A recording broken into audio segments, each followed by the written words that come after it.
சனி பகவான் வக்ர பயிற்சி அடைஞ்ச காலகட்டத்தில் மிதுன ராசியில் பிறந்த நண்பர்களுடைய வாழ்க்கையிலையும் வாழ்வாதாரத்திலையும் இந்த பிரபஞ்சம் எந்த மாதிரியான ஒரு மாற்றங்களை தரப்போகுதுன்றது பற்றி தானுங்க ஆதாரபூர்வமாக இந்த பதிவில் நம்ம பார்க்க போகிறோம். ஜூன் மாதம் 19ஆம் தேதி ஆனி மாதத்துக்கு 5ஆம் தேதி சனி பகவான் வக்ரமடைந்தார். நவம்பர் மாதம் 4ஆம் தேதி வரை ஐப்பசி மாதம் 18ஆம் தேதி வரை சனி பகவானுடைய வக்ர பயிற்சி காலம் 139 நாட்கள். இந்த 139 நாட்களில் மிதுனராசி நண்பர்கள் என்ன செய்யணும், என்ன செய்யக்கூடாது, எப்படி இருக்கணும், எப்படி இருக்கக்கூடாதுன்றது பற்றி தானுங்க முழுமையாக இந்த பதிவில் நம்ம பார்க்க போகிறோம். அதுபோக 9 கிரகங்கள் இருக்குது அப்படின்னாலும் 5 கிரகங்கள் மட்டும்தான் வக்ரம் அடையுது. ராகு கேது வக்ரம் அடைகிறது இல்லைங்களா அப்படின்ற ஒரு வார்த்தை வரலாம். ராகு கேது கிரகண காலத்தில் மட்டும்தான் வக்ரம் அடையும். அதுபோக சூரிய பகவானோ சந்திர பகவானோ வக்ரம் இல்லைங்க. அப்போது கிரகங்களில் 2 விதம் இருக்குதுங்க. உள் சுற்று கிரகங்கள் இருக்குங்க, வெளி சுற்று கிரகங்கள் இருக்குது. உள் சுற்று கிரகங்கள் அப்படின்றது நமக்கு புதன் சுக்கிரன், இந்த 2 கிரகங்கள் மட்டும்தான் உள் சுற்று கிரகங்கள். நிறைய பேர் படிச்சிருப்பீங்க. அப்போது வெளி சுற்று கிரகங்கள் அப்படின்னா செவ்வாய், குரு, சனி வெளி சுற்று கிரகங்கள். அப்போது இந்த குருவுடைய வக்ரமும் சனியுடைய வக்ரமும் மட்டும்தான் மேஜராக நம்ம பார்க்குறோம். குருவுக்கும் சரி சனிவுக்கும் சரி குரு பகவான் இருக்கிற இடத்துல இருந்து 5வது பாவகத்துக்கு சூரியன் வரும் பொழுது குரு பகவான் வக்ரமடைவார். அதே மாதிரி தான் சனி பகவான் எங்கே இருக்காரோ சனி பகவானுக்கு 5வது பாவகத்தில் சூரியன் வரும் பொழுது சனி பகவான் வக்ரம் அடைவாங்க. அப்போது 9வது பாவகத்தில் அதே சூரியன் வரும் பொழுது குருவுக்கும் சரி சனிக்கும் சரி 9வது பாவகத்தில் அதே சூரிய பகவான் வரும்போது சனியும் சரி குருவும் சரி வக்ர நிவர்த்தி ஆவாங்க. அப்பேற்பட்ட வக்ரம் நமக்கு ஜூன் 19ஆம் தேதி வாக்கிய பிரகாரம் நடந்தது. இது மிதுனராசி நண்பர்களுக்கு சாதகமாக இருக்குமா அல்லது பாதகமாக இருக்குமா? பொதுவாக மிதுனராசி நண்பர்களுக்கு இதுக்கு முன்னுக்கு ராசிக்கு 11வது பாவகத்தில் குரு பகவான் இருந்தார். ஓரளவுக்கு சாதகமான ஒரு காலமாக இருந்ததுங்க. இப்போ ராசிக்கு 12வது பாவகத்தில் குரு பகவான். ஏன்னா குரு பகவானை ஏன் மிதுனராசி நண்பர்களுக்கு நம்ம முக்கியத்துவம் அதிகமாக கொடுக்குறோம் அப்படின்னா, ராசிக்கு தொழில் ஸ்தானாதிபதி குரு பகவான் தான், திருமண ஸ்தானாதிபதியும் குரு பகவான் தான். இதுக்கு முன்னாடி ஓஹோன்னு இல்லைனாலும் ஓரளவுக்காவது மிதுனராசி நண்பர்கள் வாழ்ந்துருப்பாங்க, நல்லது நடந்திருக்கும். காசு பணம் இருக்குதோ இல்லையோ கணவன் மனைவிக்குள்ளார நிம்மதி சந்தோஷம் இருந்திருக்கும். அப்போது குரு பகவான் திருமண ஸ்தானாதிபதியாகவும் வராரு, தொழில் ஸ்தானாதிபதியாகவும் வராரு. 12வது பாவகத்தில் மறைவு ஸ்தானத்தில், அதுபோக அவர் பகையாக இருக்கக்கூடிய காலகட்டத்தில் தொழில் ஸ்தானத்திலையும் கொஞ்சம் பொருளாதாரத்தில் பாதிப்புகள் கொடுத்துக்கிட்டு இருக்கோம். அதுபோக மன வாழ்க்கையிலையும் ஒரு சில பாதிப்புகள் கொடுத்துக்கிட்டு இருந்திருக்கும். இப்போ இந்த நேரத்தில் நமக்கு சனி பகவான் வக்ரம் அடைகிறார் அப்படின்னா, சனி பகவான் யாருன்னா 8 கூடிய கிரகம், அதுபோக 9 கூடிய கிரகம். 9 கூடிய கிரகம் நம்ம என்ன சொல்லுவோம்னா பிதிரு ஸ்தானாதிபதினு நம்ம சொல்லுவோம். அப்போ அந்த பிதிரு ஸ்தானாதிபதினு சொல்லக்கூடிய சனி பகவானுக்கு யார் சாரம் கொடுத்துருக்கிறார்னா குரு பகவான் தான் சாரம் கொடுத்துருக்கார். இப்போ உங்களுக்கு புரிய நினைக்கிறேன். குரு பகவானை பற்றி நான் ஏன் சொன்னேன் அப்படின்றது இப்போ உங்களுக்கு புரிய நினைக்கிறேன். ஏற்கனவே சனி பகவானுக்கு குரு பகவான் ஜென்ம எதிரி. அப்போது சனி பகவானுக்கு குரு பகவான் நட்சத்திரமும் கொடுத்துருக்காரு, அதுபோக 12வது பாவகத்தில் மறைந்து பகையாமல் இருக்கார். அப்போ நமக்கு இந்த சனி வக்ரம் சாதகமாக இருக்குமா? கொஞ்சம் பாதகமாக தான் இருக்கும். ஷேர் மார்க்கெட்டில் இன்வெஸ்ட்மெண்ட் பண்ணுறேன், வெளி மாநிலங்களில் போயிட்டு லாட்ரியை வாங்கிட்டு வரேன், இந்த மாதிரி விஷயங்கள் செய்தீங்கன்னா சாமி சத்தியமாக நஷ்டமாயிடும். அதில் எவ்விதமான ஒரு மாற்று கருத்தும் கிடையாது. ஏன் அப்படின்னா தனஸ்தானாதிபதி அப்படின்னு சொல்லக்கூடிய சந்திர பகவானுடைய சாரத்தில் தான் தொழில் ஸ்தானாதிபதினு சொல்லக்கூடிய குரு பகவான் இருக்கார். ரோகிணி நட்சத்திரத்தில் இருப்பாருங்க குரு பகவான் தற்சமயத்துக்கு.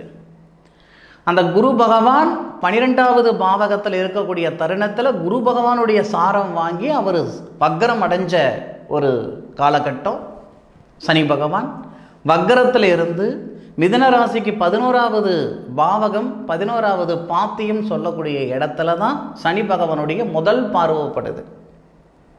அப்போ லாபத்தை குறைச்சிப்படும். நான் இண்டிவிஜுவலாக பிஸ்னஸ் பண்ணிகிட்டு இருக்கிறேனுங்க. நான் 4 பேருக்கு 40 பேருக்கு வேலை கொடுத்துக்கிட்டு இருக்கிறேனுங்க. நான் 40 பேருக்கு வேலை கொடுத்ததோடு இருக்கக்கூடாது, 400 பேருக்கு வேலை கொடுக்கணும்னு ஆசை இருக்குதுங்க. சந்தோஷம், நல்லது. 400 பேருக்கு இல்லை, 4000 பேருக்கு நீங்கள் வேலை கொடுக்குறவங்களா வரணும். ஆனால் அதுக்கான நேரம் இது கிடையாது. அது ஃபர்ஸ்ட் ஆஃப் ஆல் தெரிஞ்சுக்கோங்க. அதுபோக சொந்தமாக பிஸ்னஸ் ஸ்டார்ட் பண்ண போகிறேனுங்க. ஏற்கனவே நீங்கள் தொழில் செய்துக்கிட்டு இருந்தால் அதிகப்படுத்தணும்னு நினச்சிங்கன்னா அதுக்கான நேரம் இது இல்லைங்க. இல்லை நான் புதுசாக தொழில் செய்யணும்னு நினைக்கிறேனுங்க அப்படின்னா நீங்கள் செய்யுங்க, சந்தோஷம். பொதுவாகவே மிதுன ராசி நண்பர்களுக்கு உண்டான குணமே அதுதான்.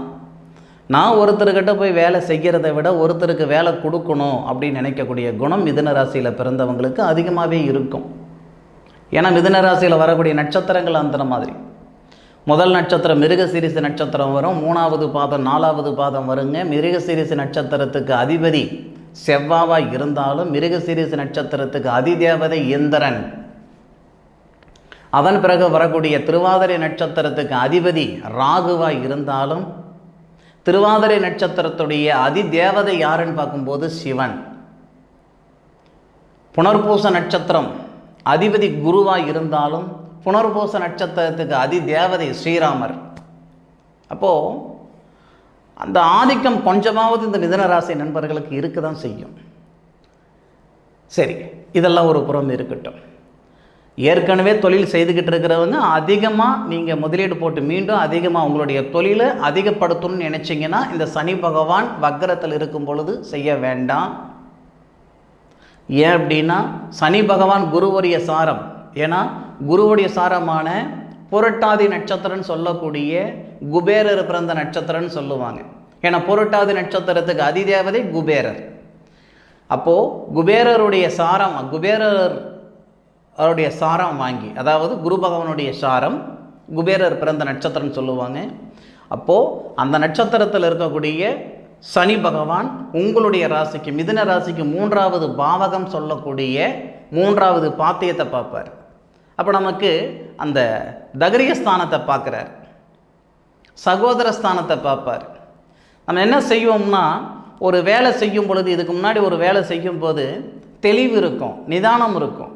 ஆனால் இந்த நேரத்தில் சனி பகவானுடைய பார்வை சூரிய பகவானுடைய வீட்டில் பார்க்குறாரு வக்கரத்திலிருந்து. அதனால் என்ன பண்ணுவோம்னா தெளிவாக ஒரு முடிவில் இருக்க முடியாது. காலையில் எடுக்கிற முடிவு சாயந்தரம் இருக்காதுங்க, சாயந்தரம் எடுக்கிற முடிவு காலையில் இருக்காது. நான் பதிவு கொடுக்கறதுக்கு இப்போ கிட்டத்தட்ட ஜூன் மாதம் 19ஆம் தேதி சனி பகவான் வக்கரம் அடைஞ்சார். இப்போ நான் பலன் கொடுக்கறது எப்போ கொடுக்குறேன்னா கிட்டத்தட்ட 29 ஆகி போச்சு. ஜூனுக்கு 29 ஆகி போச்சு. கிட்டத்தட்ட சனி பகவான் வக்கரம் அடைஞ்ச கிட்டத்தட்ட 15 நாள் ஆகுது. இந்த 15 நாள் ஓரளவுக்கு உணர்ந்திருப்பீங்க. நான் சொல்கிற பலன் ஓரளவுக்கு உங்களுக்கு தெரிஞ்சிருக்கும். அதுக்காக தான் கொஞ்சம் தாமதமாக கொடுக்குறேனுங்க. இந்த 15 நாள்லேயே உங்களுக்கு ஒரு சில யோசனைகள் எல்லாமே வந்திருக்கும்.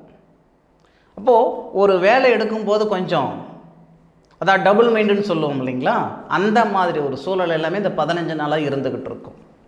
அதனால் யோசனை பண்ணுங்க. இந்த நேரத்தில் விழுந்துட்டோம்னா எந்திரிக்க முடியாது. பொதுவாக எல்லாருக்கும் சுய தொழில் செய்யணுன்ற ஆசை இருக்க தான் செய்யுது. தப்பான நேரத்தில் ஏதாவது ஒரு செஞ்சுக்கிட்டோன்னு வச்சுக்கோங்களேன், மீண்டும் சரியான நேரம் வரும்போது சுய தொழில் செய்யணுன்ற மனசு வராது. இல்லை நம்ம மேலே நம்பிக்கை நம்மளை சுற்றி உள்ளவங்களுக்கு இருக்காது.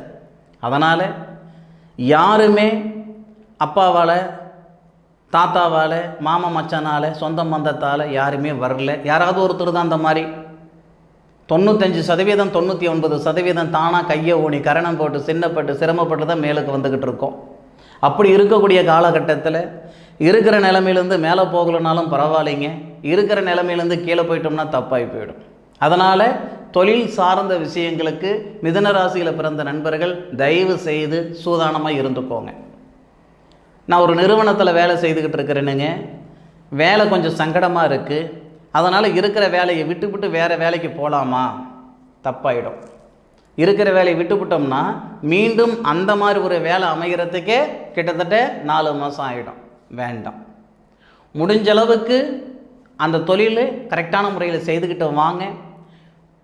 மனசார செய்கிறீங்களோ இல்லையோ, வேறு வழி இல்லாமல் கூட செய்துக்கிட்டு வாங்க. கமிட்மெண்ட்டுக்காக செய்துக்கிட்டு வாங்க. உங்களுடைய தேவைகளுக்காக செய்துக்கிட்டு வாங்க. ஒரு 4 மாதம் போகட்டும். அதுபோக மிதுன ராசியில் பிறந்த நண்பர்கள், ஆண்களாக இருந்தாலும் சரி பெண்களாக இருந்தாலும் சரி, உடன் பிறந்தோரிடம், தன் கூட பிறந்தவங்க, அண்ணனாக இருந்தாலும் சரி, தம்பியாக இருந்தாலும் சரி, அக்காவாக இருந்தாலும் சரி, தங்கையாக இருந்தாலும் சரி, ஒரு சில சங்கடங்கள் ஏற்படுத்துகிற மாதிரி ஒரு நேரம் இந்த நேரம். நம்ம பேசுகிற வார்த்தையே அவங்களுக்கு சங்கடமாக இருக்கும். அதாவது பழமொழி சொல்லுவோம் இல்லைங்களா, பிடிச்ச பொண்டாட்டி கைப்பட்டாலும் குத்தம் இல்லை, கால் பட்டாலும் குத்தம் இல்லை, பிடிக்காத பொண்டாட்டி கைப்பட்டாலும் குத்தம், கால் பட்டாலும் குத்தம் சொல்லுவோம் இல்லைங்களா. அந்த மாதிரி இந்த நேர காலங்கள் நம்ம நல்லது செய்தாலும் அது தவறுன்ற பெயர் தான் வரும். பொதுவாக மிதுனராசி நண்பர்களுக்கெல்லாம் பழகி போன ஒரு விஷயம் தானுங்க இது. அப்படியெல்லாம் நீங்கள் நினச்சிருந்தா, யோசனை பண்ணியிருந்தா, பார்த்துருந்தா இப்போ இருக்கிற இடத்துல உங்களால் இருக்கவே முடியாது. ஏன்னா 4 மாதம் உங்களுக்கு நேரம் சரியில்லை நான் சொல்கிறேன்னா, இந்த மாதிரி 400 தடவை அனுபவித்து வந்தவங்க தான் இந்த மிதுனராசி நண்பர்கள். நேரம் சரியில்லைன்ட்டு யாரும் ஒரு இடத்துலையே உட்காந்தவங்கெல்லாம் கிடையாது. எது வேணாலும் பார்த்துக்கலாம் அப்படின்ற அளவுக்கு கான்ஃபிடண்ட்டோடு செயல்பட்டதுனால தான் இந்த இடத்துல இருக்கிறீங்க. சந்தோஷம் தானுங்க. ஒரு நேரம் இருக்கிற மாதிரி ஒரு நேரம் இருக்காது இல்லையா. இப்போ இருக்கிற நிலைமைக்கு நம்ம வர்றதுக்கு 20 வருஷம் கஷ்டப்பட்டுருக்கலாம், 30 வருஷம் கஷ்டப்பட்டுருக்கலாம், 15 வருஷம் கஷ்டப்பட்டுருக்கலாம். ஒரு செகண்டு தான் நம்ம இருக்கிற நிலைமையிலேருந்து கீழே போகிறதுக்கு. சரியா? அந்த ஒரு தொந்தரவு வந்துடக்கூடாதுன்றதுக்காக தான் சொல்கிறேன். இன்வெஸ்ட்மெண்ட்டு இந்த நேரத்தில் இருந்தால் விரயம் பண்ணுங்க, விரைய செலவு பண்ணுங்க. வீடு வாசல் வாங்கணுன்ற ஆசை இருக்கா? இது வரைக்கும் வாங்க முடியாமல் சிரமப்பட்டுருக்கிறீங்களா? இந்த நேரத்தில் 10 ரூபாய் கடன் வாங்கியாவது வீடு வாசல் வாங்குங்க, இல்லை வீடு வாசல் கட்டுங்க, இல்லை இடம் வாங்குங்க. ஏன் இவ்வளோ கான்ஃபிடண்ட்டாக இந்த ஒரு விஷயத்தை ஆணித்தரமாக நான் சொல்கிறேன் அப்படின்னா, தொழில் ஸ்தானாதிபதினு சொல்லக்கூடிய கிரகம் தனஸ்தானாதிபதினு சொல்லக்கூடிய சந்திரனுடைய சாரம் வாங்கி 12வது பாவகத்தில் இருக்கக்கூடிய தருணத்தில், 12வது பாவகத்தில் இருக்கக்கூடிய குரு பகவானுடைய சாரத்தில் தான் சனி பகவான் வக்ரம் அடைஞ்சி உங்கள் ராசிக்கு 11வது பாவகம், உங்களுடைய ராசிக்கு 3வது பாவகம், உங்களுடைய ராசிக்கு 6வது பாவகத்தை பார்க்குறாரு. அப்போ என்னென்ன நடக்கும்னா, லாபம் கட்டாகும், லாபத்தில் பிரச்சனைகள் ஏற்படும், அண்ணன் தம்பிகளுக்குள்ளார கருத்து வேறுபாடு ஏற்படும், கூட பிறந்த உறவு.